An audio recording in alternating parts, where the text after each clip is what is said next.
بسم اللہ الرحمن الرحیم۔ رسول اللہ صلی اللہ علیہ وسلم نے ظہر کی نماز میں 2 رکعت پڑھ کر نماز ختم کر دی تو آپ سے ذوالیدین نے کہا کہ یا رسول اللہ، کیا نماز کم ہو گئی ہے یا آپ بھول گئے ہیں؟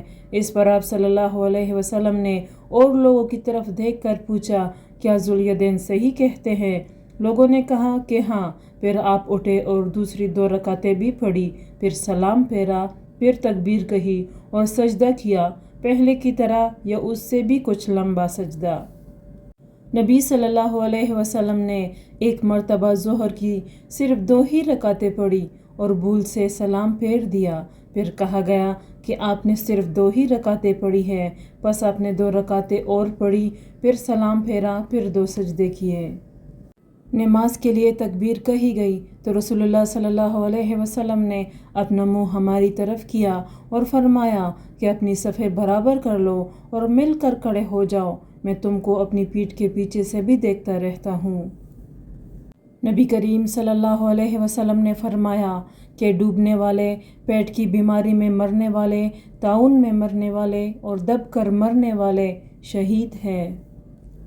اگر لوگ جان لیں جو ثواب نماز کے لیے جلدی آنے میں ہے تو ایک دوسرے سے آگے بڑھے، اور اگر عشاء اور صبح کی نماز کے ثواب کو جان لے تو اس کے لیے ضرور آئے، خواہ سیڑھیوں کے بل آنا پڑے، اور اگر پہلی صف کے ثواب کو جان لے تو اس کے لیے قرآن اندازی کرے۔ نبی کریم صلی اللہ علیہ وسلم نے فرمایا کہ امام اس لیے ہوتا ہے تاکہ اس کی پیروی کی جائے، اس لیے تم اس سے اختلاف نہ کرو۔ جب وہ رکوع کرے تو تم بھی رکوع کرو، اور جب وہ سمع اللہ لمن حمدہ کہے تو تم ربنا لک الحمد کہو، اور جب وہ سجدہ کرے تو تم بھی سجدہ کرو، اور جب وہ بیٹھ کر نماز پڑھے تو تم سب بھی بیٹھ کر پڑھو، اور نماز میں صفیں برابر رکھو، کیونکہ نماز کا حسن صفوں کے برابر رکھنے میں ہے۔ جب وہ بصرہ سے مدینہ آئے تو آپ سے پوچھا گیا کہ نبی کریم صلی اللہ علیہ وسلم کے عہد مبارک اور ہمارے اس دور میں آپ نے کیا فرق پایا؟ فرمایا کہ اور تو کوئی بات نہیں، صرف لوگ صفیں برابر نہیں کرتے۔